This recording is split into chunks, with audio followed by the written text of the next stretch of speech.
everyone, welcome to another episode of Colivers Club by Macmillan. Today we have the pleasure of interviewing Katia from Chateau Coliving. I myself was there 2 years ago and is one of the most awesome co-living out there.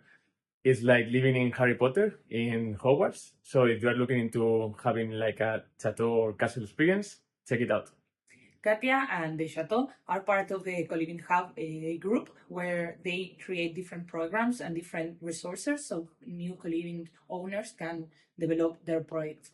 Also in Chateau, you can find that they made different pop-up co-livings like the writers pop-up or the woman-only pop-up or even the French pop-up. So different activities and experiences so you can meet with like-minded individuals. So let's go into the podcast and learn more about the Chateau. Hello, welcome everybody to Colivers Club. I'm your host, Cesar Alberca, and today we have Katia Dimova from Chateau Coliving. Hello, Katia. Hello, nice to meet you. How are you? I'm good. I'm good. We are currently closed for our annual maintenance, so it's a very good time to record this podcast. Nice, because I don't know if you guys know, but Katia co-owns Chateau Coliving. Chateau, what does Chateau mean? Remind me, please. Chateau means castle. Oh, right, because your co-living happens to be in a castle, right? From the 12th century. Yeah, we were thinking a lot about the name before we started. We had so many like brainstormings about the name, and then at some point, a friend of mine told me, "You know what? You can name it whatever you want. People will always call it the Chateau, so you might as well just go for for Chateau." And she was right. I like it, yeah, it's simple, elegant. Nice. So, where can I buy a castle? Oh, I don't know. I never looked for one, so yeah, I don't know. Our story is a bit different than the usual. We never actually looked for the castle. It happened to cross our way. I don't know. I don't know how to explain that. It's a complicated story. There is no short version of it. It's a castle that was in my husband's family, extended family, for many, many years, about 800, Oh, wow. which was about to be taken over by the state at some point, which we didn't know. Like, we were totally disconnected from it in our life. We were probably one of the pioneer digital nomads without even knowing that we are digital nomads 12, 13 years ago. We had a small business. It was not tied to any location, so we were moving around. By the time we were very unfamiliar with the concept of community or co-living or anything like that. We would just like move from place to place and spend a bit of time, travel around, and move on to the next place. And then this opportunity presented itself. It's a place where my partner spent a lot of time as a child, but it was never supposed to be inherited by him. Uh, it so happened that the place was like very close to be taken over from the state. So we had the opportunity to take it for 60% of the price. Yeah. 60% of the price looks like a very good deal, but it's not exactly the kind of money that you have in your pocket in your late 20s Yeah, when I you guess with I your, guess castles are not very cheap, right? with your small online business and moving from one Greek island to another and like haven't figured out life at all.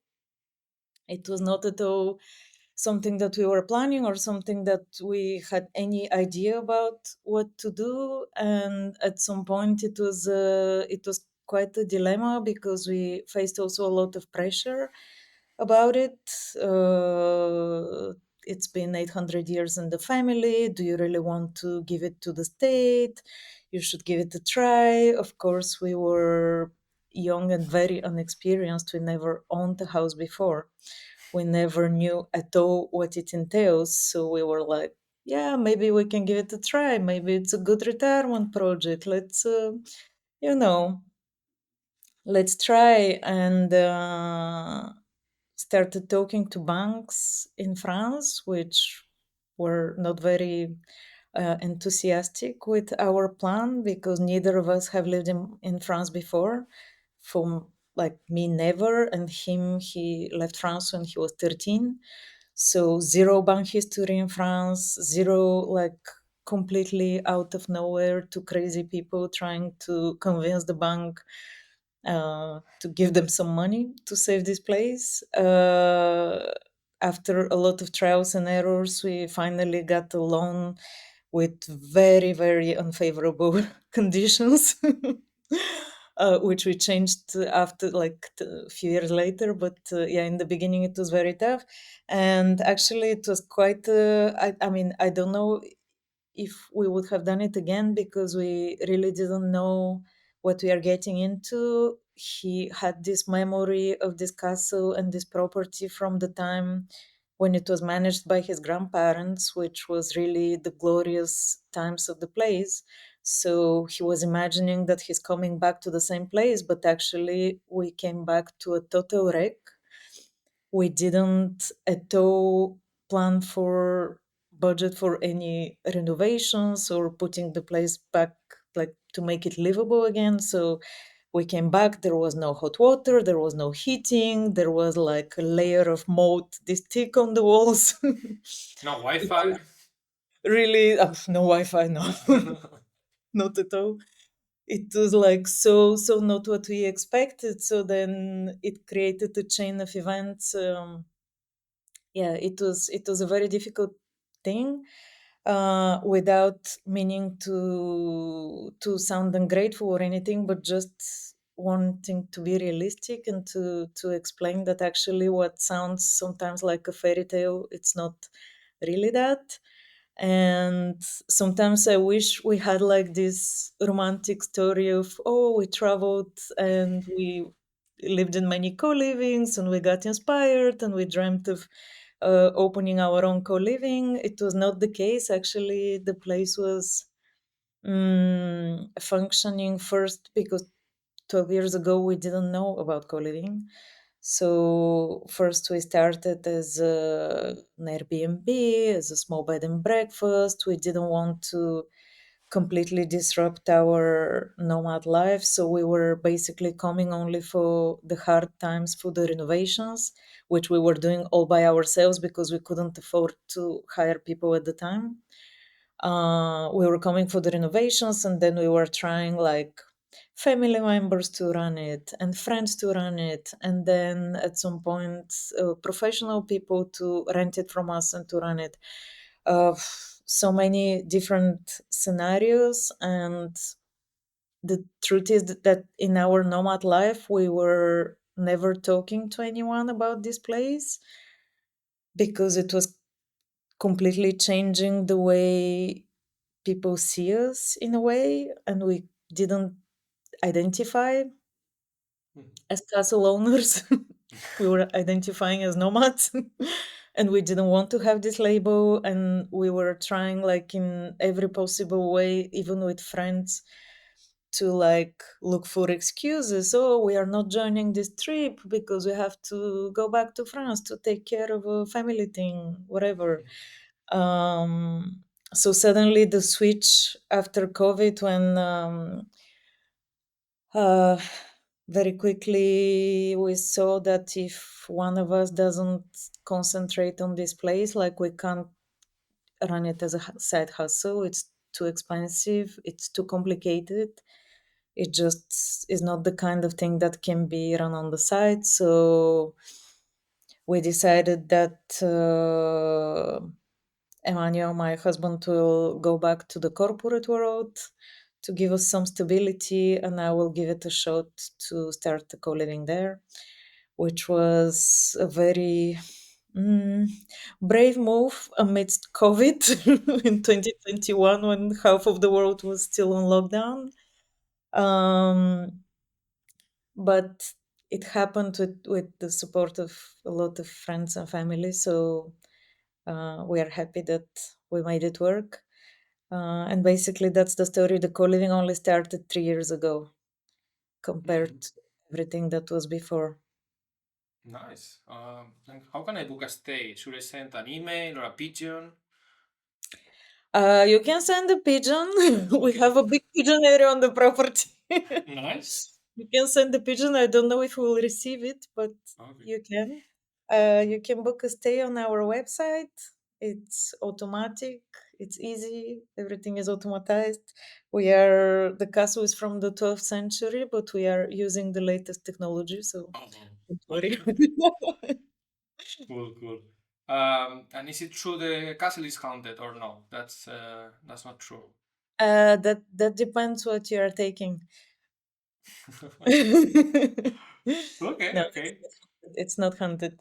Um, we like Yeah. to we sometimes joke that we should uh, maybe prank someone, but we always feel bad to do it. So Yeah, no, I man. like If you do a prank like this in a place like that, yeah. we have a lot of ideas of how we can possibly prank, but then we are like, no, no, no, we can't do that. That's too mean.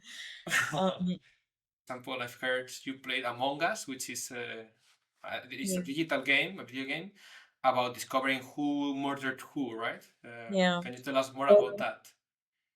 Yeah, we play many games. It's one of the super nice things that we can do here. So the Among Us game was designed by one of our previous hosts, and it's like a live version of the digital game, which is super fun. Like basically people having tasks running around all around the castle, trying to find out who is the imposter.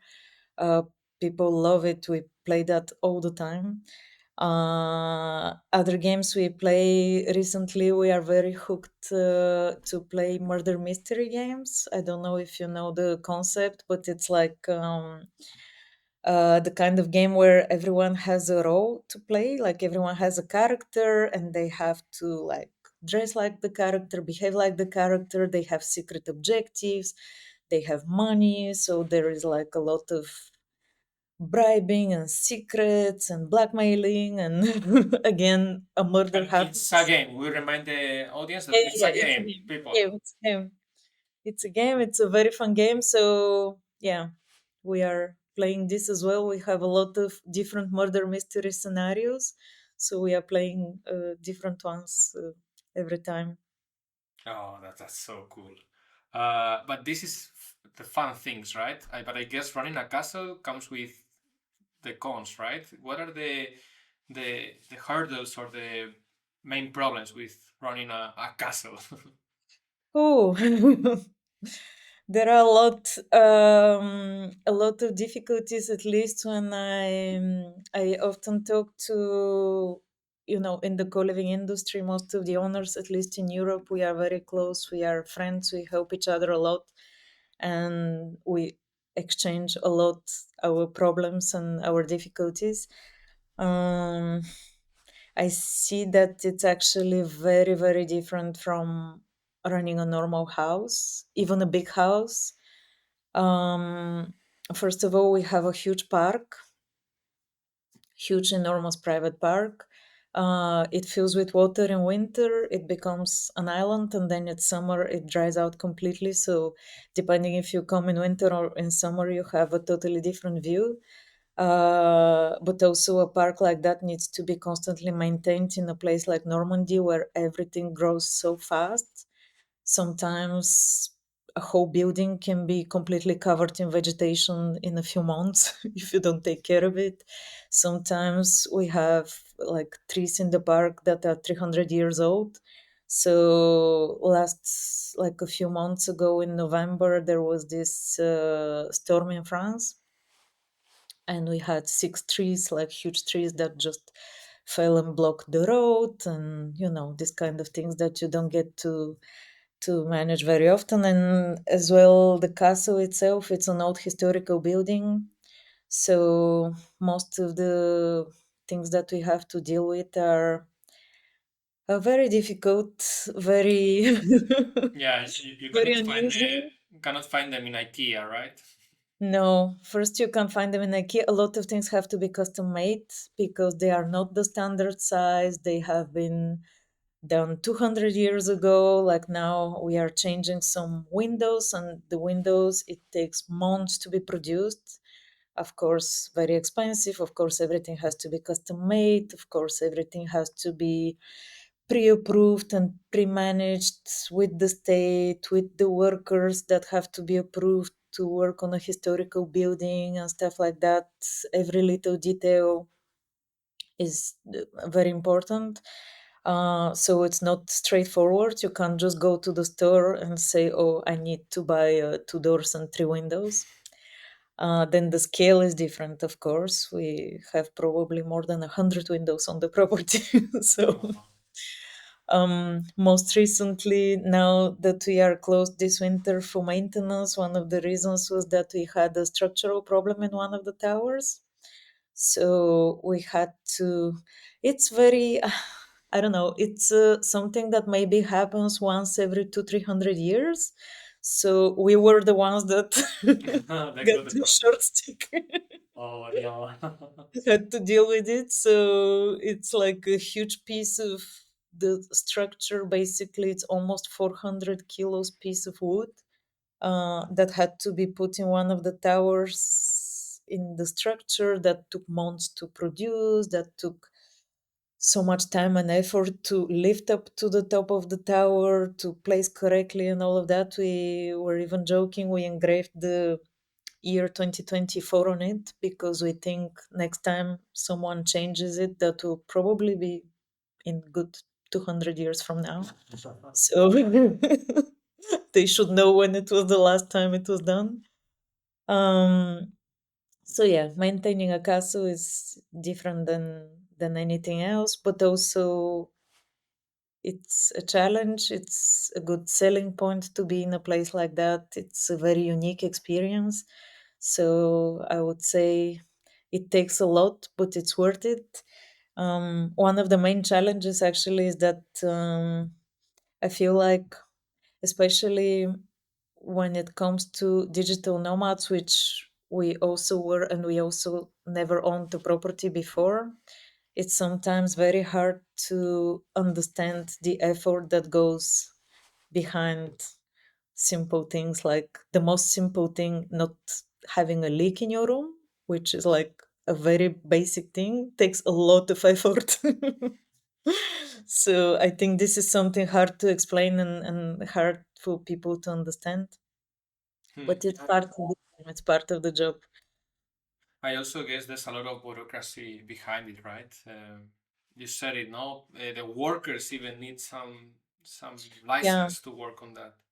yeah. We have a couple of, so on our property we have several buildings. Some are listed as historical monuments and some are not.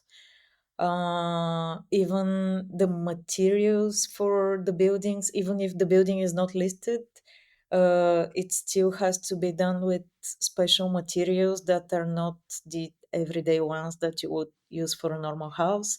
But especially the buildings that are listed, for example, we have a chapel that has been designed by Mansart, which is a very famous architect in France. And this chapel, the facade, the front part, um, is a very, very important historical monument in France. And we are facing a lot of issues with it because we basically can't really do a lot about it. There are only a few people in France that are approved to work on buildings like that. So getting your hands on them is very challenging, very expensive as well. Very, you need a lot of permissions. So yeah, for some of the things, the bureaucracy is problematic. Okay, wow, yeah. When I think about that, of course, you see that it's beautiful, it's huge, but yeah, it's also difficult to manage.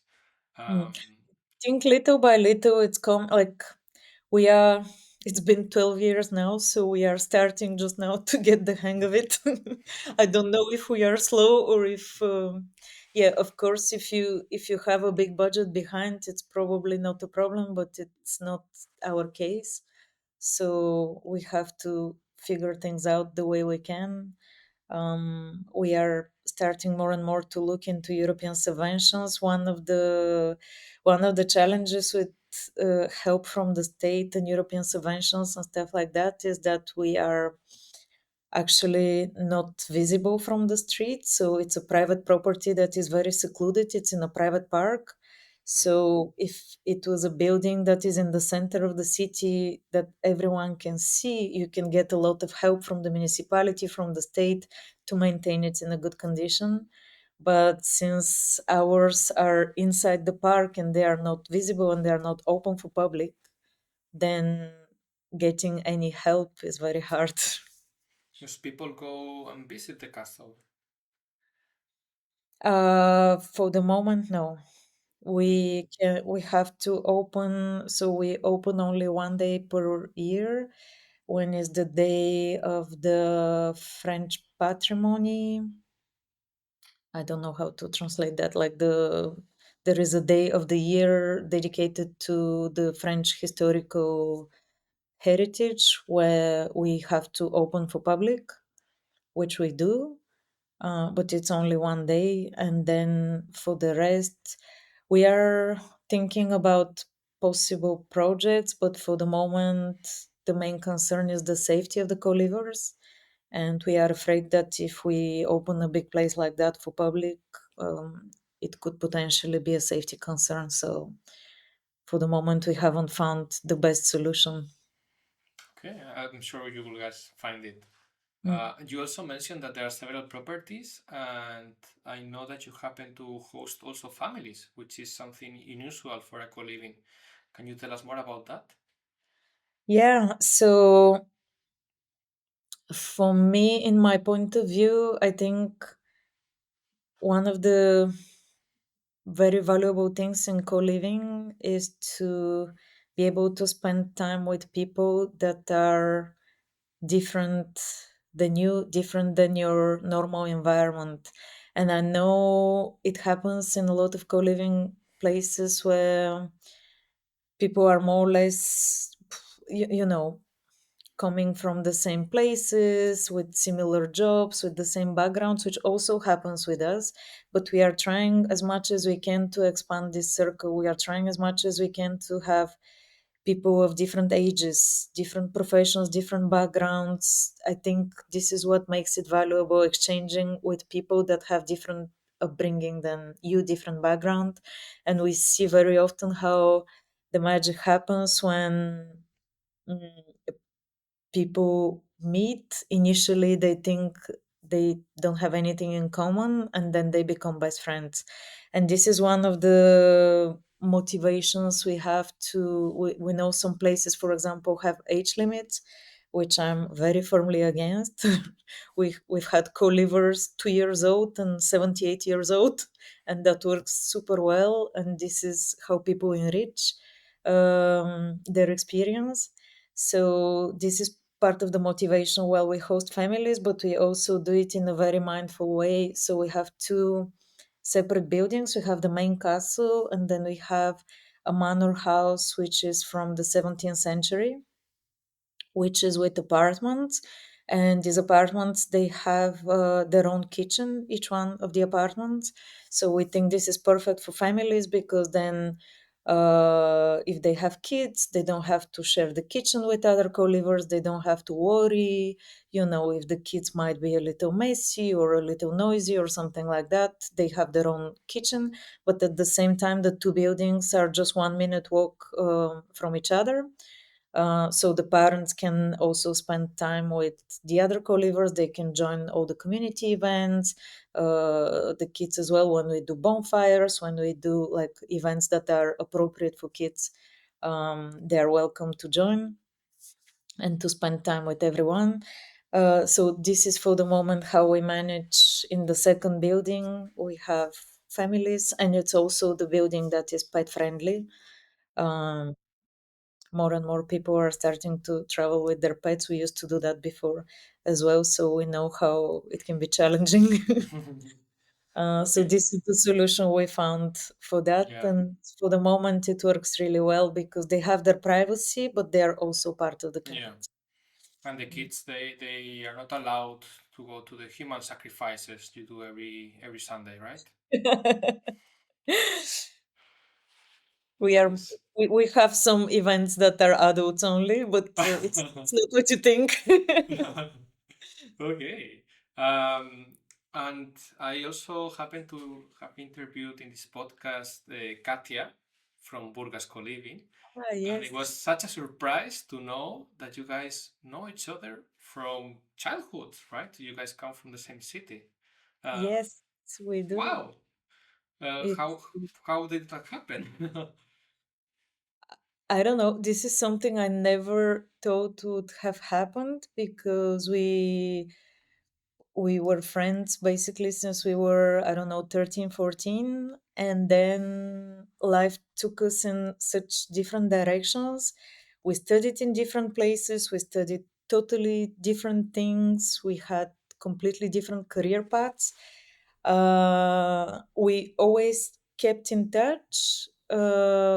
And suddenly, I don't know, things kind of just fell into place. So it was during the COVID, the first lockdown in 2020.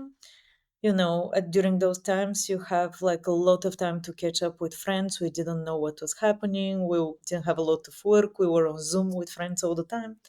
So we had like one of those long Zoom calls, and she was looking into the concept of co-living. She was interested about it. She was not really sure like what it is, how it works, because they already had this very old building.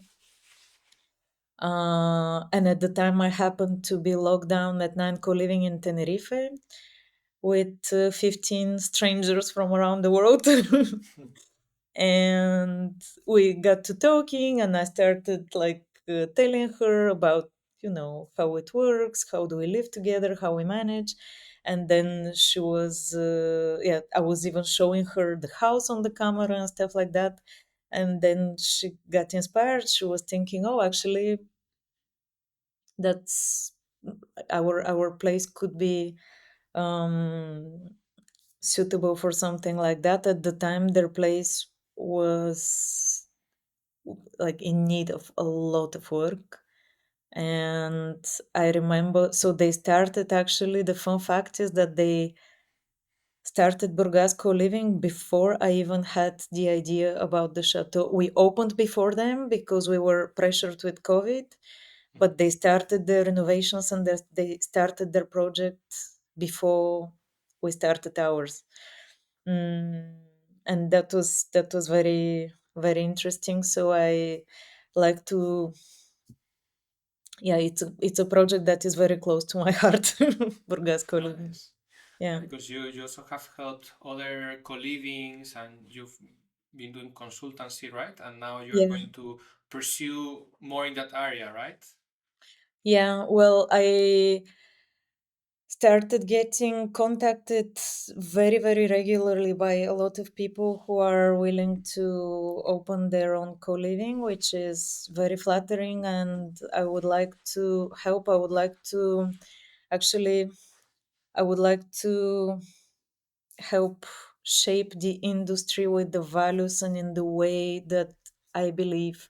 And some of the initial co-living founders, like Nine Co-Living, like Swiss Escape, like some of the first ones, Sende and others, the way we believe that co-living should look like, with all the community values and everything that goes with it, unlike a lot of misconceptions that are happening lately. So, if this is a way for me to contribute to the future co-livings and to give some kind of good example to probably prevent some mistakes, that's something that I would love to do. So, this is why I'm starting on the side to consult other co-living spaces. The main inspiration for me was what we did with Burgas Co-Living, because of course they are very close friends of mine, but I feel very honored as well that I was involved in their project since the very beginning.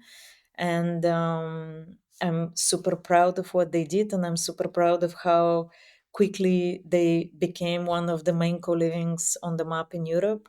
And yeah, I don't want to be like, I think that I have a little bit of contribution to that as well.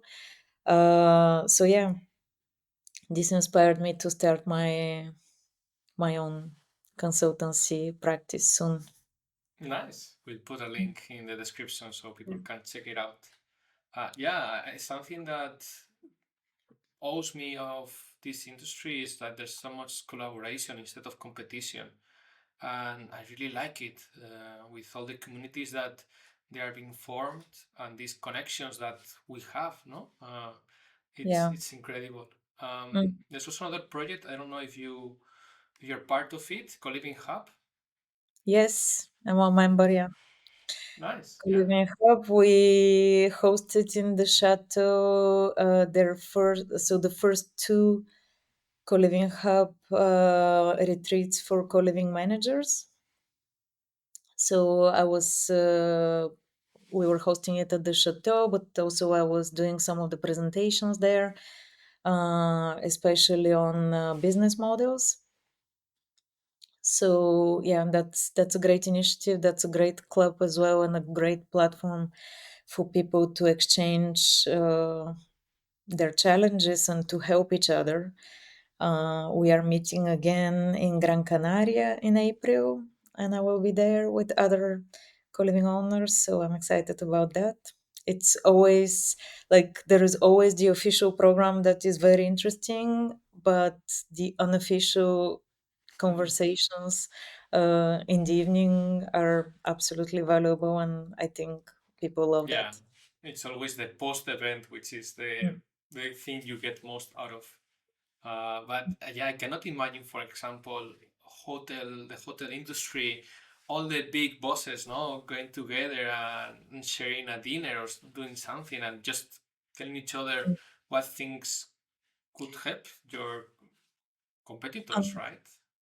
yeah, unfortunately, but I think it's co-living is still an industry that is just in the beginning, even though there are some of the pioneers that exist already. I think Sandy is now 10 years on the market, or some others are already 6, 7 years on the market, the first ones. But I think it's been in the last 2 years that it's really rapidly growing. And if we don't have this connection, if we don't have this support to each other, there is a risk that the industry might slipper into directions where we wouldn't want it to go. Um, we tend to hear sometimes uh, negative experiences of people that have been to co-livings that are not really focused on community, that are not really providing any added value, that are not really taking care of the co-livers in the way that we believe it should be Yeah. done. Like we know a lot of guest houses or hostels or similar properties are trying to catch the wave and to brand Yes. themselves co-living, When they which are not, right? Yeah. it Yeah. really takes understanding of what it really means to be in a community. Co-living is not the accommodation you can find anywhere. The essence of co-living is the community and the sharing and the added value that you get. Hmm. Um, so this is Yeah. not something you can find in many places. Yeah, and if you guys want to see a place where you can check for real what co-livings are, you could check out Map Melon. Yes, yes, absolutely. It's one of our favorite platforms. We recommend it to everyone. Yeah. Perfect. I also wanted to go back to the castle, no, the chateau. You mentioned that it's secluded, but it's not remote, right?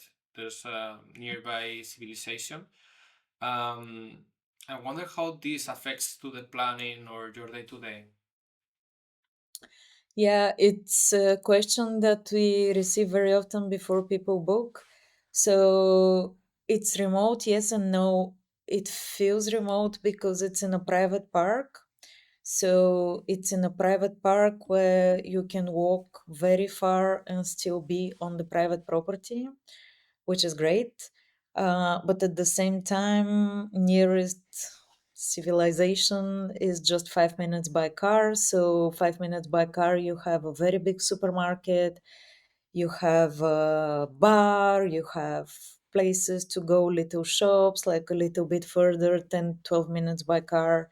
There is the train station and like the proper little town with restaurants and all of that. So yeah, it's secluded and not so much at the same time.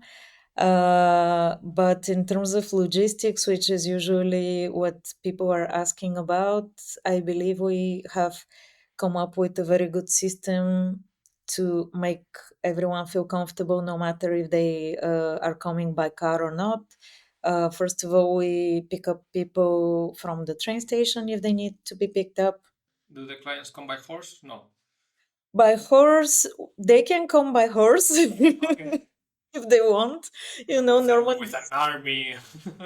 is one of the regions that are very famous for horses. And by the time when the place was still a bed and breakfast, we had the people that are coming here to purchase horses, and it was the only place where they could sleep because we could actually host the horses because we have stables. Oh, okay. That's a selling point for an Airbnb.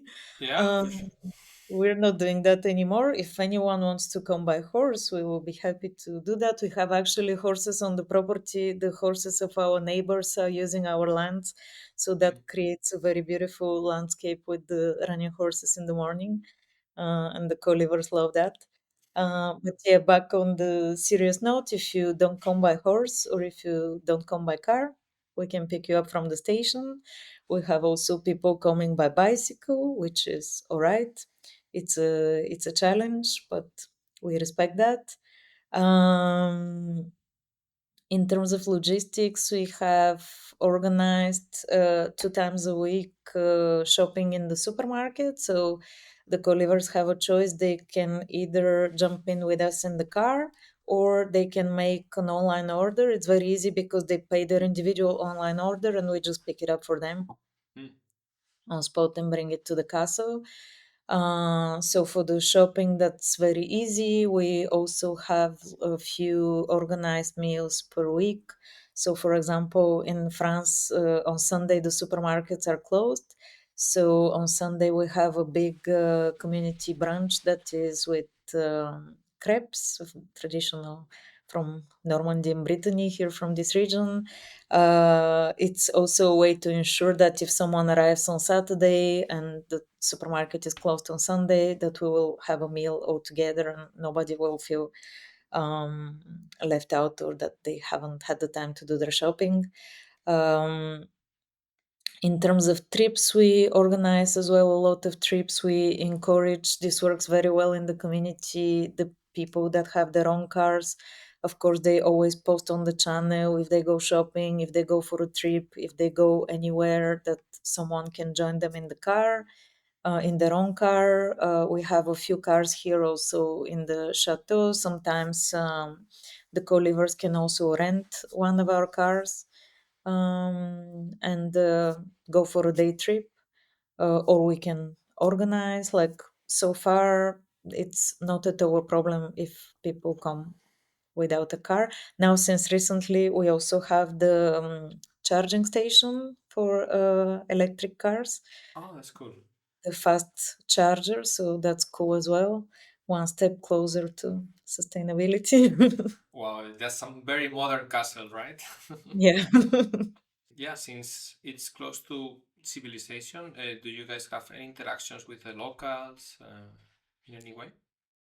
We do. We would like to have more and more, and it's planned for this year.